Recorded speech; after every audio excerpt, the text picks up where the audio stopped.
siang. Selamat siang Bu Risma, gimana kabarnya hari ini? Alhamdulillah baik. Maaf mengganggu waktunya sebentar ya Bu Risma. Hmm. Izin juga untuk merekam karena ini bagian dari kelengkapan tugas saya sebagai CPT. Bu Risma, rencananya ini kita mau mengadakan supervisi kelas di kelasnya Bu Risma. Kemarin ini Bu Risma. Disepakati dulu kapan waktunya yang bisa Bu Risma menyediakan waktu untuk bisa disupervisi kira-kira. Di semester 2 itu kan saya kan mengambil kelas 6 ya Bu ya, mengajar kelas 6. Mungkin kalau untuk waktu-waktu luang tuh di 3 bulan pertama, itu masih ada beberapa waktu luang karena di pertengahan bulan 3 itu saya sudah mulai fokus untuk ujian kelulusan kelas 6 gitu kan, mulai dari pencapaian perangkat dan sebagainya. Mungkin kalau Ibu bersedia di bulan Maret itu Bu, di bulan Maret kalau mau masuk supervisi juga nggak apa-apa. Di bulan Maret itu nanti ada satu tema, ya tema 8. Kalau di perangkat saya itu mungkin Ibu bisa masuk sekitar tanggal 6 Maret tahun 2024 besok di hari Rabu itu. Oke, jadi kita sepakati ya insya Allah bulan Maret ya, untuk kegiatan supervisi ini. Nah, ini kan masih lama ibaratnya ya Bu Risma, ini kan karena kita baru ujung semester juga. Jadi sebelum kegiatan supervisinya dilaksanakan, persiapan apa sebenarnya yang udah Ibu lakukan? Mungkin sebelum supervisi di kelas dilakukan, Bu Risma menyediakan apa, persiapan apa? Nah, untuk di awal semester itu biasanya kita mempersiapkan perangkat yang utama ya. Perangkat itu kan mulai, karena saya masih ke-13-nya, masih menggunakan seperti biasa ada RPP ya, kemudian silabusnya terutama, kemudian ada prosemnya, program semester 2-nya, prota kan masih mengikut yang kemarin ya, jadi mulai prota, prosem, silabus, RPP, kemudian di RPP itu nanti saya tuliskan strategi pembelajarannya, di situ ada model, pendekatan dan sebagainya menyesuaikan dengan materi. Untuk materi tadi saya ambil dari TPTP yang merupakan turunan dari KIKD saya. Nah, jadi saya akan menganalisa KI dan KD-nya, kemudian saya turunkan menjadi TP. Dan di TP itu bersama dengan indikator yang akan dicapai. Nah, di situ saya mulai merumuskan RPP menyesuaikan dengan materi. Oke, baik, berarti ini perangkat yang disediakan dulu ya, PR yang dipersiapkan. Oke, Ibu Risma, jadi sebelum ke perangkat-perangkat ini, kita kan sebagai guru ini seharusnya kan kita memiliki kompetensi di awal kan gitu. Guru ini memiliki kompetensi, di mana kompetensi ini sebenarnya ada 4 gitu kan, ada kompetensi pedagogik, ada kepribadian, ada sosial dan profesional. Dari keempat ini yang Bu Risma rasa Bu Risma sudah punya nih untuk saat ini sudah punya gitu. Kira-kira kompetensi yang mana yang sudah dimiliki saat ini? Saya merasa setelah melakukan pembelajaran di sekolah, di kelas ya, kompetensi yang sudah saya miliki itu mungkin lebih ke pedagogik, kemudian sosialnya, kepribadian, mungkin profesionalitasnya agak masih diupayakan terus menerus ya Bu ya, karena mulai disitu kan harus lebih banyak belajar tentang model, strategi pembelajaran dan sebagainya.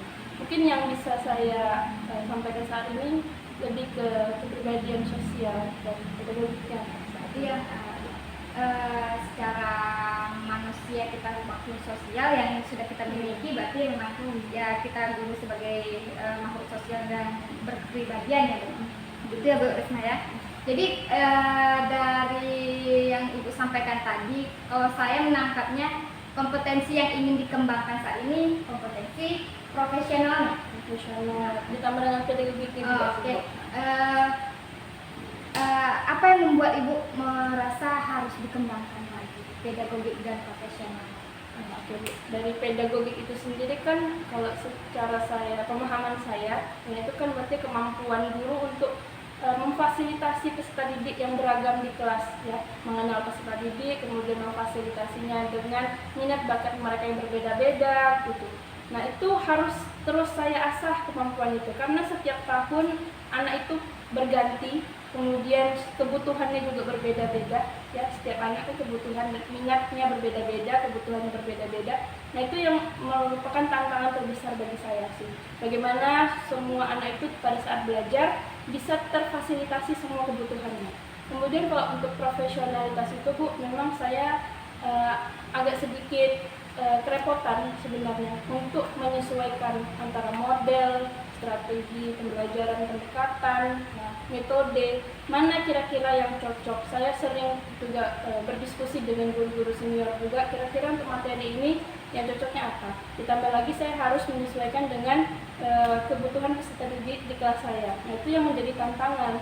Untuk itu saya merasa memang untuk profesionalitas dan pedagogi saya itu memang harus terus-menerus dikembangkan lagi, diasah lagi, karena merupakan tantangan terbesar bagi saya untuk mengajar di kelas. Oke, baik.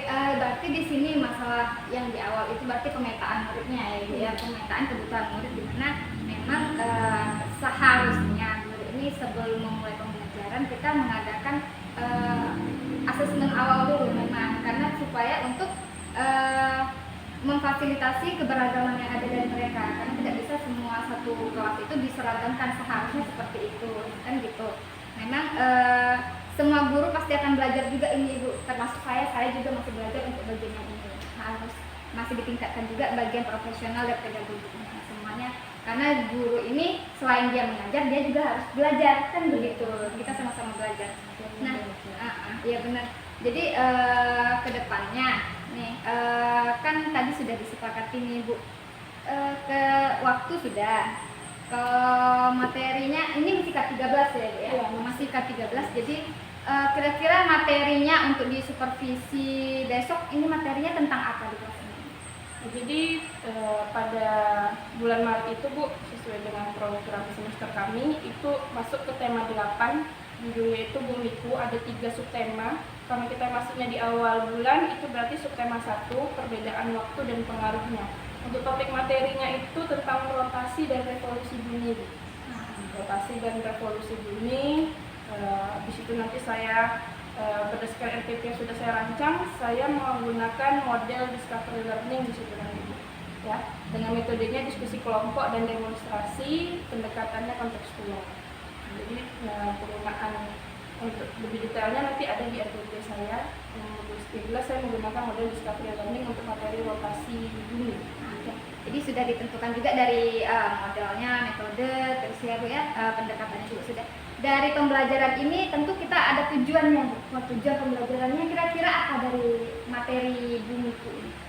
Jadi dari tema Bumiku subtema 1 perbedaan waktu dan pengaruhnya ini pada topik rotasi dan revolusi bumi, di pertemuan pertama itu tujuannya melalui demonstrasi ya dan kerja kelompok, peserta didik diharapkan mampu untuk memahami dan menjelaskan kembali konsep rotasi bumi dan dampaknya dengan baik dan benar. Seperti itu. Itu tujuan akhirnya ya Pak ya.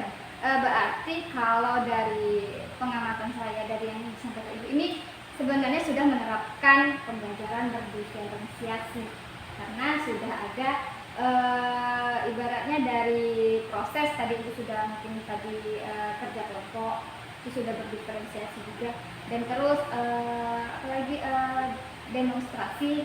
Nah, produknya nanti berarti hasil dari diskusi tadi mereka mendemonstrasikan begitu ya Bu ya. Oke, pakai media kamu? Iya, pakai media. Medianya apa? Medianya itu besok Globe, Bola Dunia, dan Center. Sama ada LKPD untuk kerja. Oke, jadi berarti menunjukkan kalau setiap sisi dari bumi ini memiliki perbedaan waktu dengan penerangan sendiri. Center itu sebagai matahari, Globe itu sebagai bumi kita. Nanti di situ akan terlihat fenomena siang dan malam yang ada akibat dari rotasi tadi. Berarti persiapannya sudah matang kelihatannya ini Bu. Jadi harapan Ibu Risma nih terhadap pelaksanaan supervisi nanti kira-kira. Ya, harapan saya tentunya tujuan pembelajaran tadi bisa tercapai ya Bu ya. Jadi dari segi konsep anak-anak sudah bisa lebih memahami. Kemudian saya berharap ini menjadi pembelajaran yang bermakna. Jadi bisa diingat sampai kapanpun oleh anak-anak, karena di sini kita pakai demonstrasi tadi kan, anak-anak mencoba langsung, kemudian bekerja dengan kelompok, adanya di situ kerjasama, kemudian rasa ingin tahu, beberapa sikap yang bisa muncul dari pembelajaran yang akan kita laksanakan besok. Semoga harapannya Bu Risma nanti pada pelaksanaan seperti ini tercapai dan pelaksanaan seperti ini juga berjalan dengan lancar. Dan terakhir nih Bu Risma, dari RPP itu kan nanti kan ada kegiatan inti, kegiatan pendahuluan inti dan penutup. Kira-kira yang Bu Risma paling inginkan saya amati itu di bagian yang mana? Di bagian inti saja ya Bu ya, karena di bagian inti itu kan nanti akan terlihat sintak model saya itu tercapai atau tidaknya. Nah jadi kalau untuk kegiatan awal dan penutup itu saya rasa bisa hampir semuanya sama, saya kemas dengan hampir semua mirip, ada persepsi, kemudian nanti ada evaluasi di akhir gitu kan. Karena saya menggunakan model discovery learning, tentunya saya ingin apakah pembelajaran yang sudah saya laksanakan ini tercapai semua sintaknya di kegiatan inti. Mungkin di kegiatan intinya lagi. Oke, baik. Berarti nanti saya akan fokuskan di bagian intinya dari stimulation ya, discovery ada nanti problem statement-nya, nanti sampai di pengambilan kesimpulan ya. Oke, berarti memang persiapannya sepertinya sudah ada ya, sudah matang untuk Bu Risma jalan ke depannya. Dan semoga harapan Bu Risma pada pelaksanaan seperti ini juga terlaksana dengan baik, tujuannya juga tercapai, dan pembelajaran bermaknanya bisa dirasakan oleh anak-anak. Terima kasih atas waktunya ya Bu Risma. Mohon maaf sudah mengganggu.